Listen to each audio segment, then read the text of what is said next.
साथियों नमस्कार, स्वागत है आपका आपके YouTube channel study with Poonam Singh में। मैं हूं आपका दोस्त साहब सिंह। आज हम बात करेंगे हिंदी के टॉपिक वर्णमाला की। आज से हिंदी की आपको कंटिन्यूस क्लास मिलती रहेगी वर्णमाला की। तो चलिए बात करते हैं वर्णमाला। वर्णों के व्यवस्थित क्रम को वर्णमाला कहते हैं। वर्णों के व्यवस्थित क्रम को वर्णमाला कहते हैं।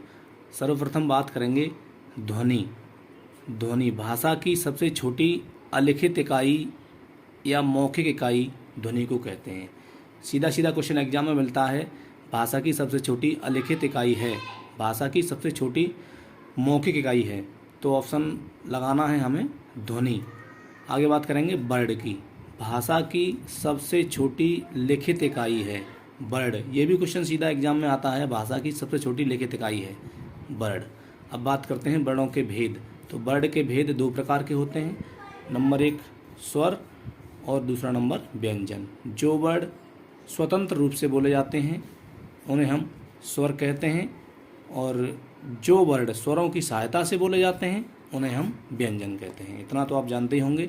जैसे कि क को जब खोलेंगे तो क प्लस आ इसमें से निकलेगा। ख को जब खोलेंगे तब भी इसमें से आ निकलेगा, और ग को जब खोलेंगे तब भी इसमें से आ निकलेगा। यानी क ख ग इन तीनों में आ का एंट्री है, यानी स्वर की एंट्री है, तो ये स्वर की सहायता से ही बोले जाते हैं। अब हम बात करेंगे स्वर की। तो स्वर कितने होते हैं ये हम बात करेंगे। अ आ ई उ ऊ री, ए ऐ और ओ औ। यानी लिखने के आधार पर स्वरों की संख्या 11 होती है, और उच्चारण के आधार पर स्वरों की संख्या 10 होती है। उच्चारण में री को हम काउंट नहीं करते हैं। अयोगवाह, जैसे अंग और यह है बड़ी अंग, इसको अनुस्वार बोलते हैं अंग को, और बड़ी अंग को विसर्ग बोलते हैं। अब स्वरों के प्रकार। स्वरों के 5 प्रकार होते हैं। स्वरों के 5 प्रकार होते हैं। नंबर एक मात्रा के आधार पर स्वरों का प्रकार। मात्रा के आधार पर स्वरों के प्रकार 3 प्रकार के होते हैं। कौन से? नंबर एक ह्रस्व स्वर या एक मात्रिक स्वर। अब ह्रस्व स्वर एक मात्रिक स्वर, इनके उच्चारण में कम समय लगे, एक मात्रा के बराबर समय लगे, तो इन्हें हम क्या बोलेंगे? ह्रस्व स्वर बोलेंगे। जैसे छोटा आ, छोटी ई, छोटा ऊ और री, ये 4 जो वर्ड हैं ये ह्रस्व स्वर कहलाते हैं। अब बात करेंगे दीर्घ स्वर की। अब दीर्घ स्वर में क्या है? द्विमात्रिक स्वर। दीर्घ स्वर में द्विमात्रिक स्वर, इनके उच्चारण में ह्रस्व स्वर से 2 गुना समय लगे। यानी इन दीर्घ स्वरों के उच्चारण में ह्रस्व स्वर से 2 गुना समय लगता है, यानी 2 मात्रा के बराबर समय लगता है। जैसे बड़ा आ, बड़ी ई, बड़ा ऊ, छोटी ए, बड़ी ए, छोटा ओ और बड़ा ओ, इन्हें हम दीर्घ स्वर कहते हैं। अब ये जो ए ऐ और ओ औ, इनको हम संयुक्त स्वर बोलते हैं। इनको बोलते हैं हम संयुक्त स्वर। क्यों बोलते हैं? छोटा आ और छोटी ई मिला के छोटी ए बनी, और छोटा आ और छोटी ए मिला के बड़ी ए बनी। छोटा आ और छोटा ऊ मिला के छोटा ओ बना, और छोटा आ और बड़ा ओ छोटा आ और छोटा ओ मिला के बड़ा ओ मिला। इसलिए हम इन्हें संयुक्त स्वर कहते हैं। यानी ये स्वरों के मिलाने से बनते हैं, इसलिए हम इन्हें संयुक्त स्वर कहते हैं। अब हम बात करते हैं नंबर 3 प्लुत स्वर। प्लुत स्वर यानी त्रिमात्रिक स्वर। इनके उच्चारण में ह्रस्व स्वर से 3 गुना समय लगता है। 3 गुना समय लगता है, यानी 3 मात्रा के बराबर समय लगता है। जैसे ओम, राम, यानी जब हम चिल्लाते हैं तो प्लुत स्वर की आवाज़ आती है। नंबर 2 स्वरों के उच्चारण में जीभ के आधार पर स्वरों का वर्गीकरण। यानी जीभ के आधार पर स्वरों का वर्गीकरण। नंबर 1 अग्रस्वर, जीभ के अगले हिस्से से बोले जाने वाले स्वर। अग्रस्वर किन्हें बोलेंगे? जीभ के अगले हिस्से से बोले जाने वाले स्वर अग्रस्वर कहलाएंगे। जैसे छोटी ई, बड़ी ई, छोटी ए और बड़ी ए।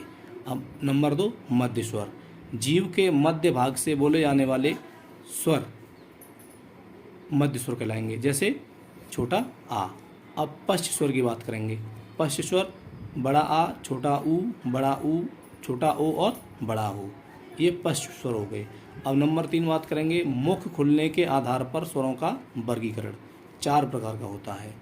नंबर 1 समृद्ध स्वर, जिनमें पूरी तरीके से मुख हमारा बंद रहता है। छोटा ऊ, बड़ा ऊ, छोटी ई और बड़ी ई। नंबर 2 अर्ध समृत स्वर, यानी आधा मुख बंद रहता है, छोटा ओ और बड़ी ए। नंबर 3 विव्रत स्वर, यानी जिनमें हमारा मुख पूरी तरीके से हमारा मुंह खुला रहता है, जैसे बड़ा आ। अब अर्ध विव्रत स्वर, अर्ध विव्रत स्वर यानी आधा मुख खुला हो। कितना? आधा मुख खुला हो, जैसे छोटा आ और बड़ा ओ और छोटी ए, इनमें हमारा आधा मुख खुला रहता है। अब नंबर 4 बात करेंगे स्वरों के वर्गीकरण में। ओष्ठाकृति के आधार पर स्वरों का वर्गीकरण 2 प्रकार का होता है। नंबर 1 वृत्तमुखी स्वर, यानी जिनके उच्चारण में हमारा मुंह गोल हो जाता है, जैसे ओ, ऊ, ओ और औ। नंबर 2 आवृत्तमुखी स्वर, जिनके उच्चारण में हमारा मुख की जो आकृति होती है वो गोल नहीं होती है, जैसे छोटा आ, बड़ा आ, छोटी ई, बड़ी ई, छोटा ऊ और बड़ा ऊ। इनके उच्चारण में हमारे मुख की आकृति गोल नहीं होती है। नंबर 5 अब बात करेंगे जाति के आधार पर स्वरों का वर्गीकरण। जाति के आधार पर स्वरों का वर्गीकरण 2 प्रकार का होता है। नंबर 1 सजातीय स्वर और नंबर 2 विजातीय स्वर। अब सजातीय स्वर के बारे में बात करेंगे तो छोटा आ, बड़ा आ, छोटी ई, बड़ी ई, छोटा ऊ, बड़ा ऊ। और विजातीय स्वर छोटी ए, बड़ी ए, छोटा ओ और बड़ा ओ। आज हमने स्वरों की बात करी, अब हम अगली वीडियो में व्यंजन की बात करेंगे। यदि आप आज का वीडियो आपको अच्छा लगे तो वीडियो को लाइक करें, शेयर करें, कमेंट करें और हमसे जुड़ने के लिए चैनल को सब्सक्राइब करें। धन्यवाद।